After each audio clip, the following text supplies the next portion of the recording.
The card "You Are the Best You Are Enough" resonated with me because a friend of mine stood for an international title many, many years ago, and his speech, "I Am Enough," has gone absolutely viral. One of the messages within that was, if you are enough for you, that's all that matters. If you are enough for you, then you are enough. So that saying resonated with me more than anything. It's like, it's not that you're enough for anyone else, but you're enough for you.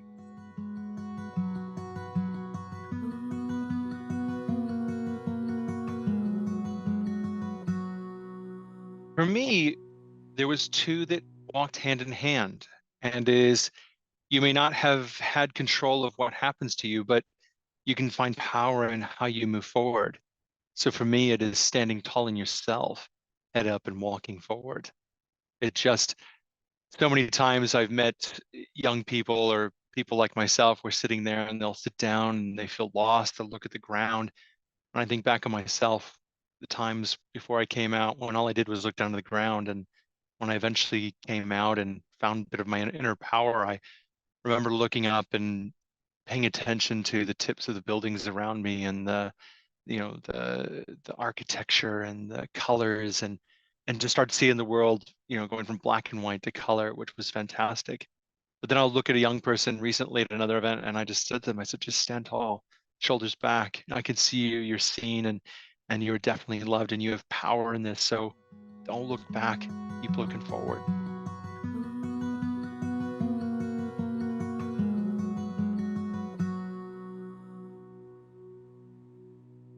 So the card that really resonated with me was the "You've survived every one of your worst days. Look to how far you've traveled and keep going."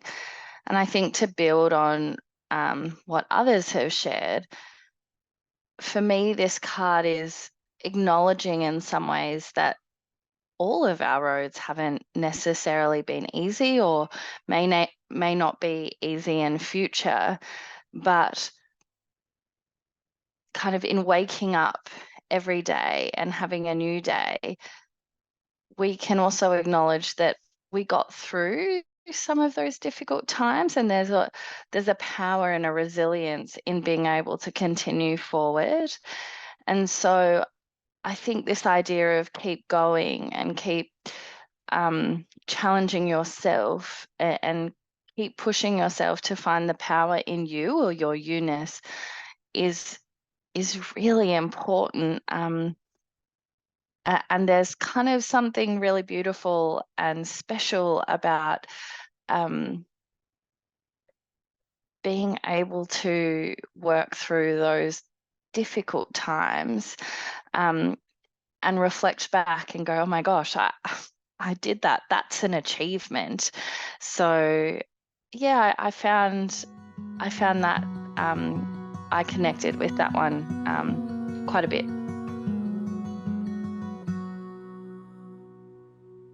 I also went with number 5, and I think it's just because it's very, very relevant to this week, because I've had a tough month or two, and had a chat with my friend, and he listened and reflected, saying that I would need to remember to look the progress I'm actually making, and looking back on what I've done so far, because I tend to get stuck in just stuff that's going wrong, and the trauma and reliving it.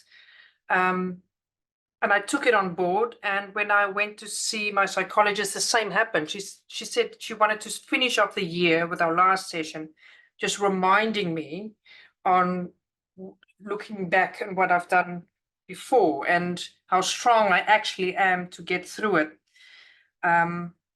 So yeah, it's just that reminder I got from 2 separate people in 2 separate occasions, people that I really value their opinion, to remind me to look back. So yeah, and it's really empowering. It's really empowering looking back to see how you've come through the difficult times, and you actually got a lot of coping mechanisms, and you're actually putting one step forward each time and get through stuff. It's really hard sometimes, yeah, being stuck in your trauma or being stuck in future or being stuck in the negative stuff from the past is very easy.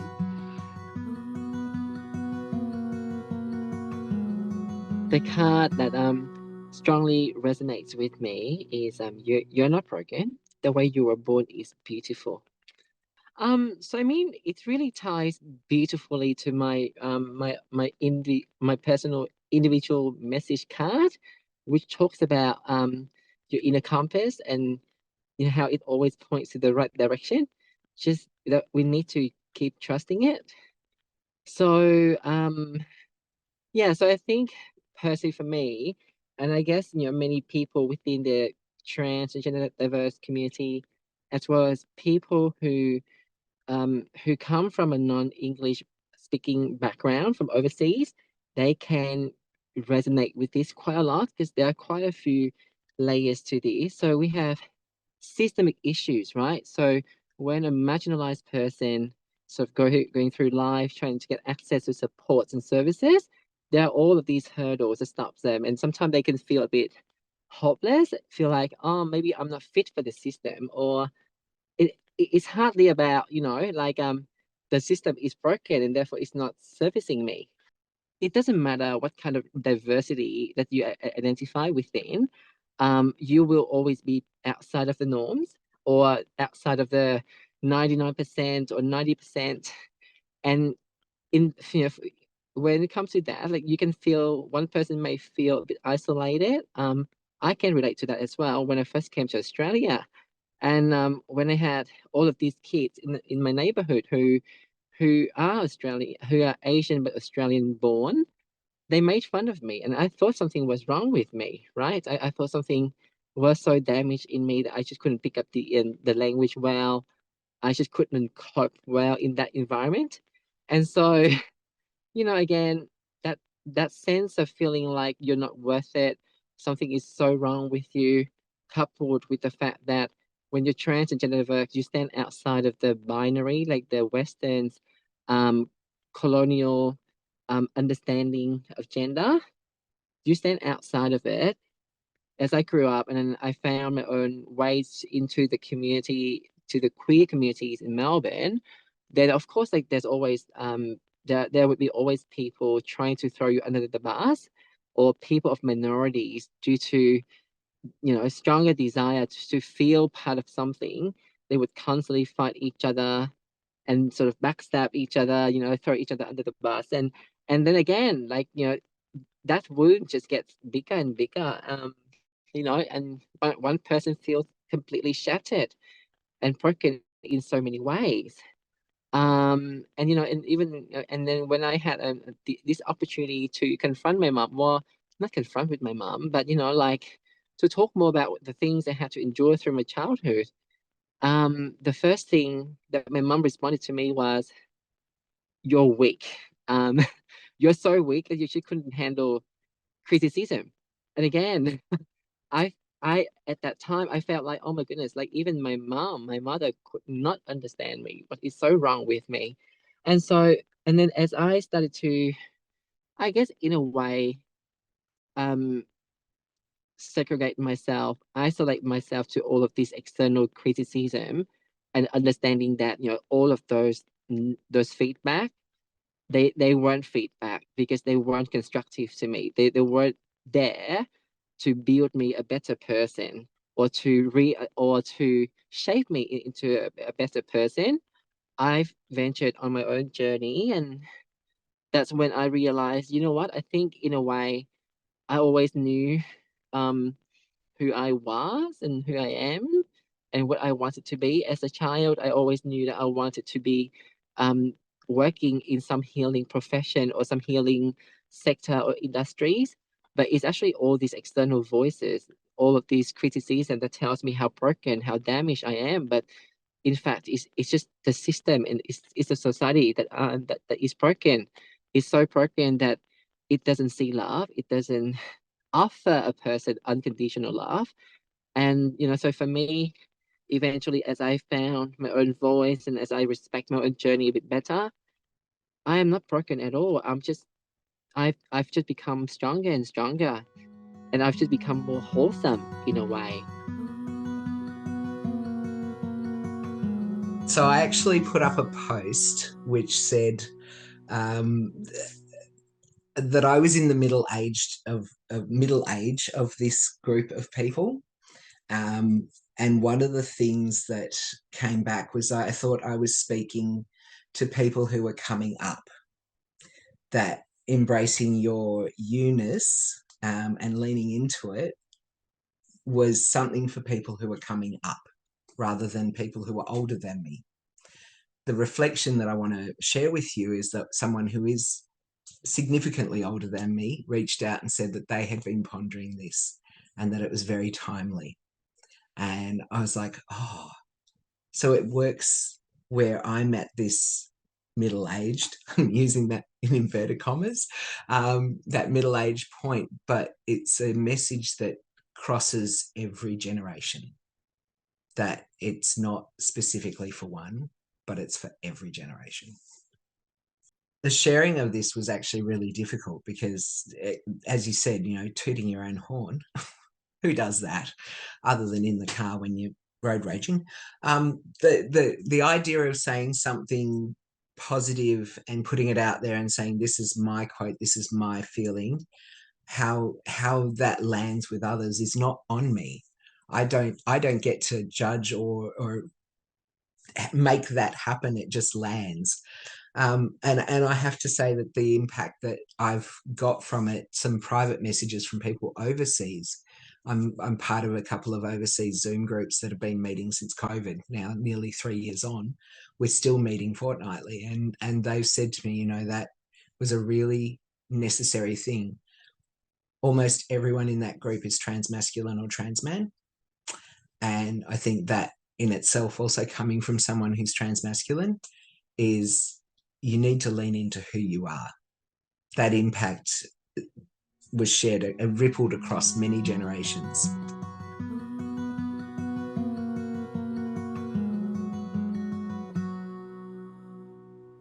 It was interesting sharing this because I feel like a lot of things I've been doing over the last year has been so corporate and so everything. And somebody had made a comment to me going, this looks so just natural and so down to earth, and you look so beautiful, but also relaxed in this photo. And it was such a nice, more natural thing to do.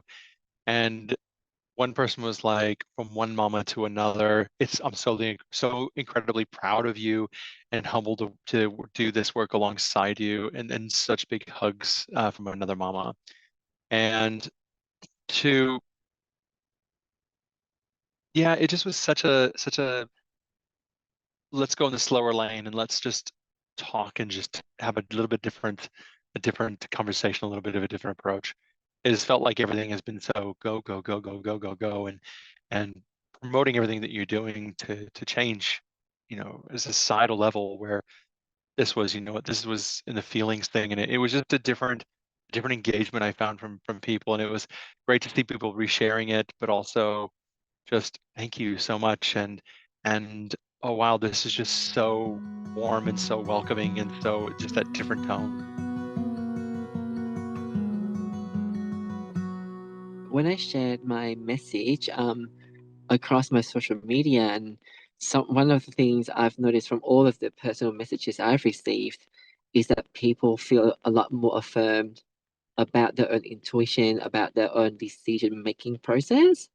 And I think and it really got me thinking, you know what, like, because we are within the corporate environment and within the politics within the community, so often we just do not trust our gut instinct enough. We don't trust our intuition enough, which again is one of the highest form of intelligence from my understanding. And yet because all of these noises, all of these all of the tactic and all of these things just bury our own intuition, bury our own inner thoughts. And I think, and I believe that, as the daughter of the earth, I shall call myself, I really trust that everybody has was born with the best of interest for themselves and other people. and just because of the society and systemic structure really deviate us away, sort of steer us away from our own inner calling for the best for everybody. And so it was quite it was affirming for me, and it was affirming to other people, especially many of them would be women within the corporate space, and like men, and they were also people who identify as male, who struggle with their own emotions, and like struggle with like they constantly question themselves, whether like, oh, is this right or wrong. So it was a very affirming experience for both myself and those who read the message, the message.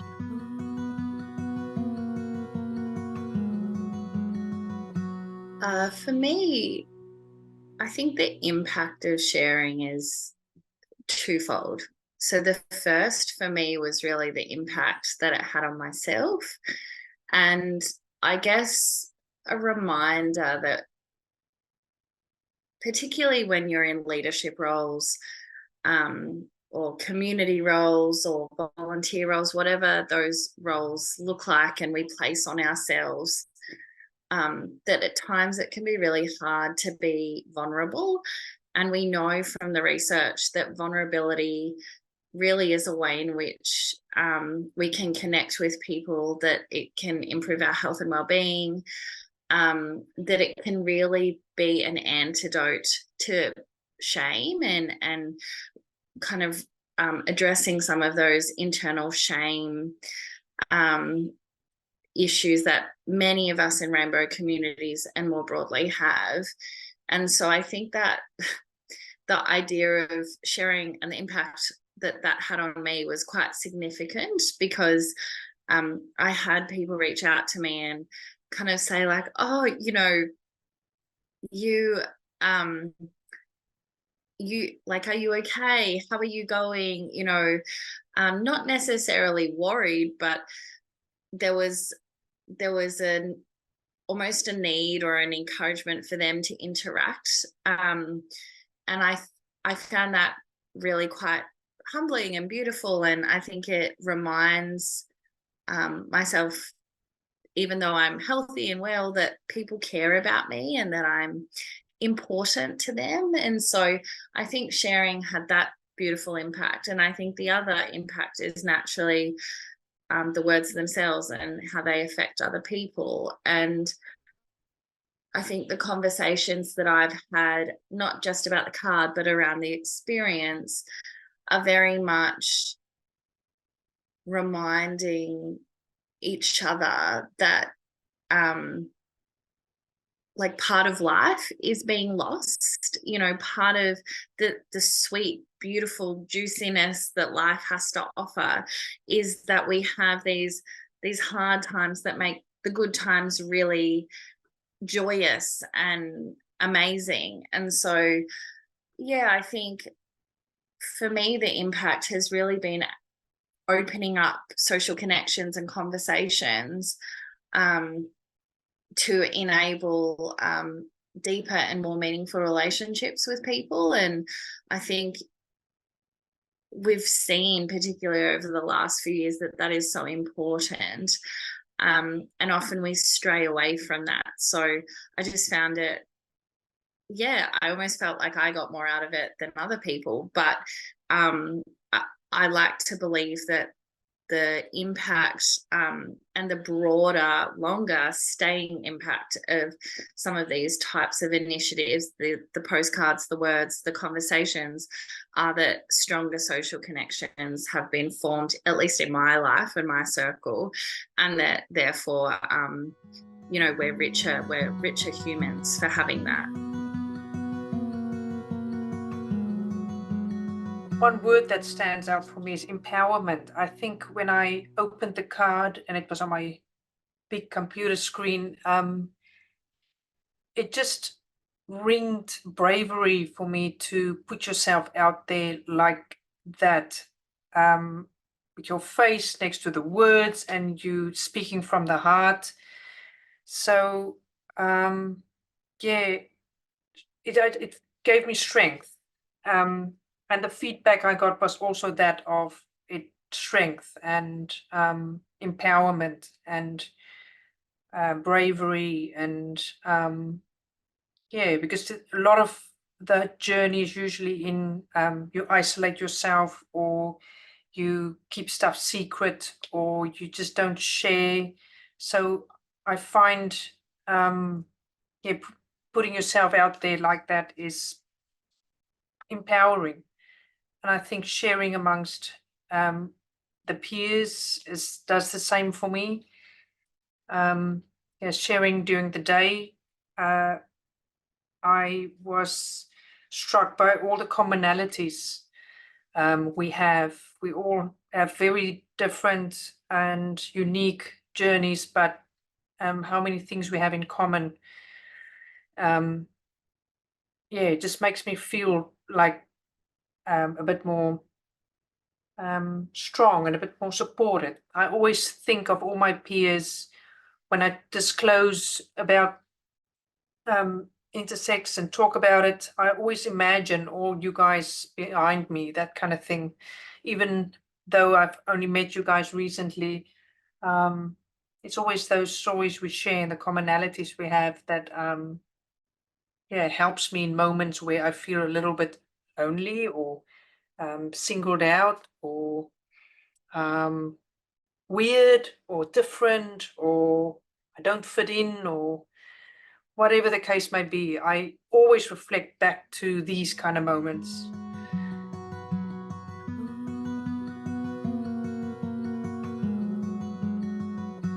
I think the space that was created was really unique, but the thing is so many of us have such a profile within this wider community, and we're always so go, go, go, go.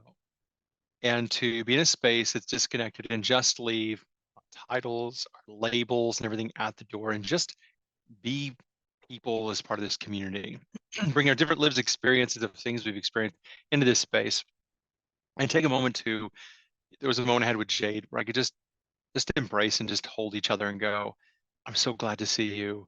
I'm tired too. I love you too. And just be there with each other, right? And hold space together and just leave that outside away. I remember when I first came out, there's so many things that happened. And there was a moment I remember when I first started going out to queer spaces as a trans woman. I was new to the communities. I was new to going out. And I remember going to an event, and this person looks at me and goes, "How old are you?" And I go, I think it was like 35 at the time. And they go, "God, you're so old. Why are you here?" And I'm like, okay, like I didn't expect to be said to be in a space, and you don't consider yourself at 35 to be so old, quoting fingers in the air. And I had to have a bit of a rethink on a bit about that, and now here I am, 46, going, I'm starting to feel my age creep in, and it's in my knees, and you're going in for talking about your heart, and talking about, do I need to go on blood pressure medicine and all this other stuff that's happening, going, wow, like I'm creeping there, but I'm actually finding the privilege in age, because there's people around me. I lost a very close friend of mine during COVID. I couldn't go to their funeral, and knowing that I'm still here, still be able to do the things that I'm doing, and have my children around me as well, and again, another privilege as a queer person that I have. But I've found I'm trying to embrace a bit of it as well. I'm no longer dyeing my hair and the gray coming out, and enjoying a bit of the the sparkles that are coming in, and just embracing a bit of that. But I've seen still in so many places that I've gone that the way we treat some of our older generations, and the way we talk about our older generations, the lack of respect we have for the work that's been done before us. We act as though nothing's happened before and we're the ones starting over. But and there's things that we need to do to work on that. So yeah, we definitely are ageist, and I think we do need to have more spaces like this where we shut out the outside world, have that time together, and just connect and just be people for a change, and not the advocates and activists and personalities, just people. So first of all, I would like to say that I really enjoy working with this group and talking about these issues. Because the fact is, most of my friends are, and within our community, within our circle, like most of my friends are a lot more senior to, you know, compared to me in terms of age. And for me, it's a privilege. And of course, you know, we all know people who never got the chance to age with us.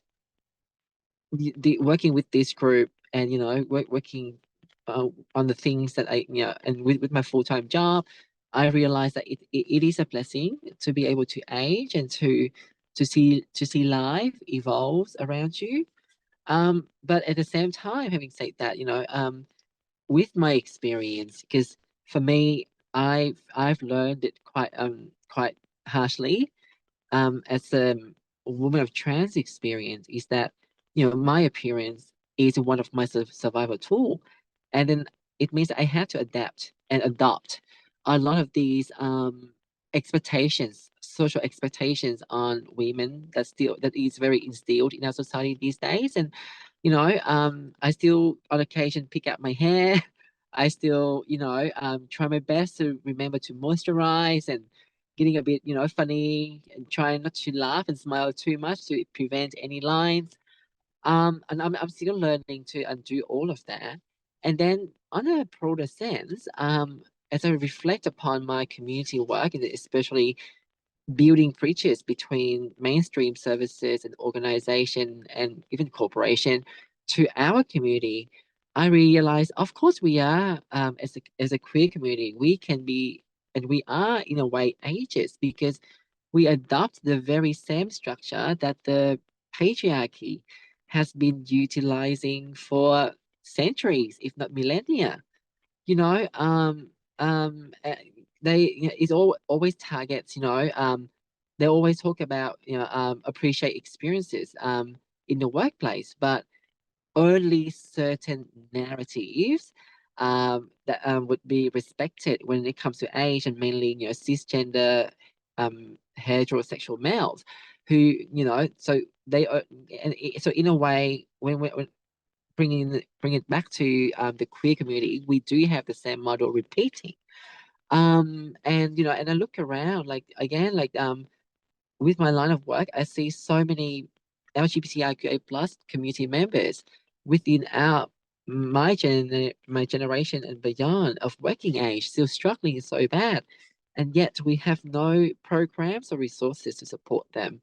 So I really wonder, yeah, I think we are ages, and especially, you know, I grew up believing I was a gay male at first. All of the conversation I listened from different pockets of the gay community itself, it reflects really strong ageism in there as well. So yeah.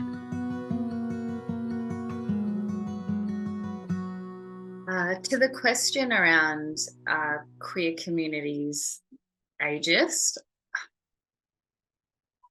look, I think without question we are. But I think the challenge with ageism is that it is one of the more sinister forms of discrimination, because you really and often don't know that you're expressing ageist views. And I think that comes back to the fact that we all have a little bit of internal ageist or ageism perspectives about ourselves. And to a point made earlier, our rainbow communities have often worn our beauty as, or the way in which we present ourselves as armor. And I think when there's a chink in our armor, or a perception that our armor is fading, inevitably we question our value, our own internal value, and then more broadly the value of those who are also experiencing the privilege of getting older.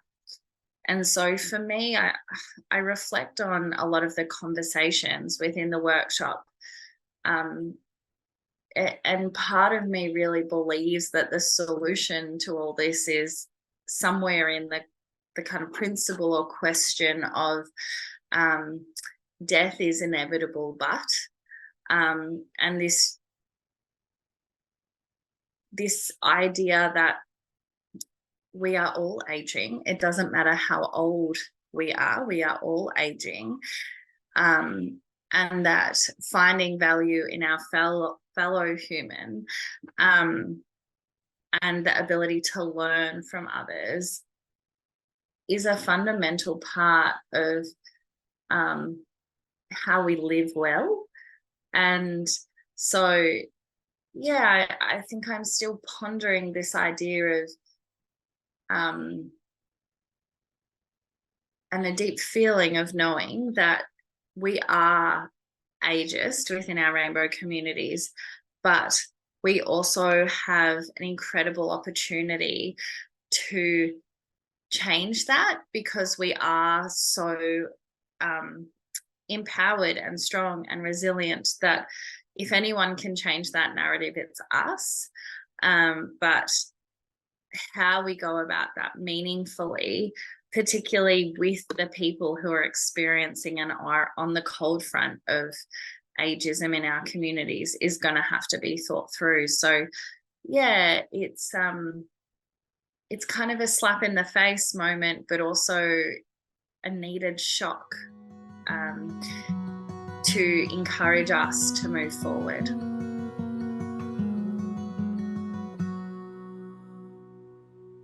I didn't share this in the workshop. Ballarat has a very unique group that meets every Thursday called the Ballarat Rainbow Coffee. And it started with about 5 people who would be considered seniors, who were isolated, who met at a coffee shop on a Thursday morning for a cup of tea. That has grown from those 5 people to over 40 people of all ages mingling together every week. We've had rainbow families with indigo children. We've had trans and gender diverse people mixing with older people with stories of amazingness. And even there, I'm still in that middle age bracket-ish. But it's what gives me hope. And I think being in a smaller regional town, these experiences that we have are what's going to break down that ageist belief in the LGBTQIA community. This beauty standard that is there for, young gay men and women and whatnot, it's breaking down with the non-binary and gender fluid folk. And there are things that are impacting ageism without it actually being about age, that are just creating a new baseline, I think, for the queer community to have multi-generational commitments and conversations and connections. I would have to say that's probably the blessing of being in a small regional area. Is we're 10% of the population here, but that's 10% of people who are all ages, all stages of life.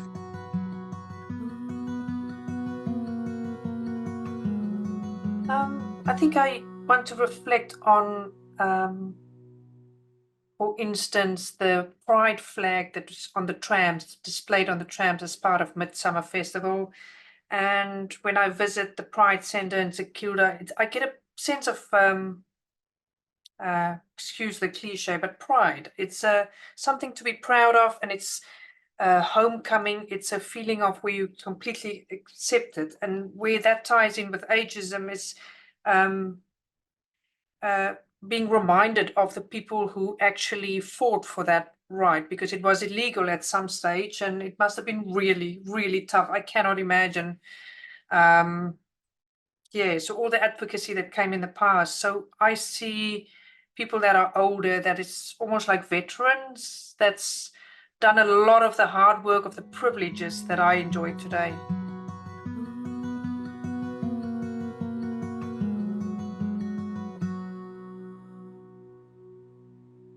I'm Anastasia, and I am 34.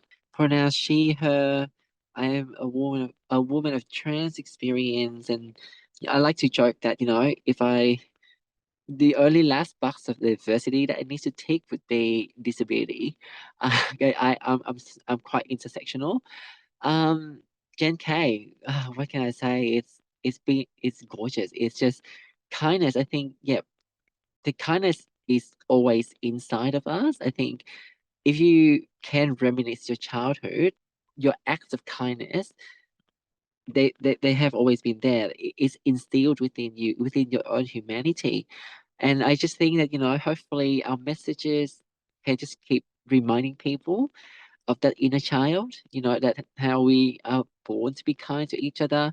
And then, we are born to work with each other collaboratively, and share, just sharing, just keep on sharing, because kindness is supposed to be shared. I'm KL. I'm almost 54 years old. I'm a trans-masculine non-binary person living on Wadawurrung country. And I have to say that Gen K, coming down to Naarm for that was one of the most beautiful experiences. I knew a lot of people in the room, but I think the shared experience that we had there that day was not about being a leader or an advocate, or it was just about us being people, to paraphrase someone who said something earlier. It was so beautiful to hear that we just sort of left our bigness behind and we were just us. And every person in the room had something that they were able to share, that we all experienced their joy, their happiness, their stories.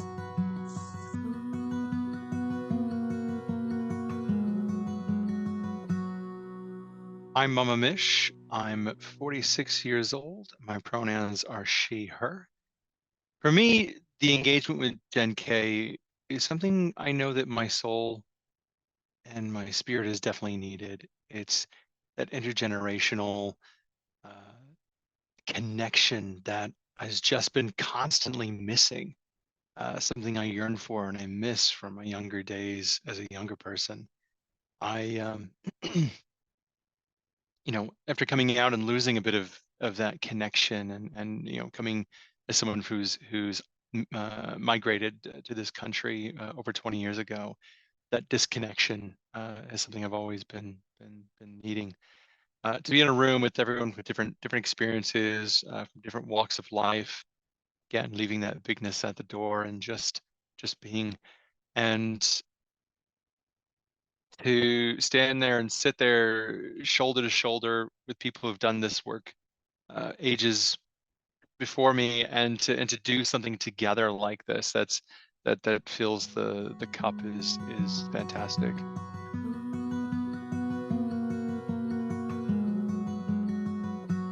My name is Jade the Bond. My age is 31. My pronouns are they and she. And what I really found powerful in Gen K, and the opportunity to come together and connect, was really the importance of intergenerational friendships and social connection. I think there is, and something we're taught from a really young age, is that your friendship circle, your best friends, should be like you. And there is something wholesome and beautiful about being able to deliberately and proactively embrace friendships from a number of different age groups and life stages and lived experiences. And so I think what Gen K and why it was so powerful and beautiful for me as an experience was because it lent into that. It was both humbling and empowering. And I do think that is a rare thing that happens. So yeah, I would love more of these. I would love the opportunity to continue to connect. because there is something beautiful about a space, holding space for each other. My name is Gwen, pronouns she, her, and I'm 47 years old, I think. My experience with Gen K has been that of acceptance and empowerment. As I hear a lot of my own story being echoed back to me, it's always take me off guard. I'm always surprised at how much I have in common with others, and it makes me feel less alone and less, more accepted.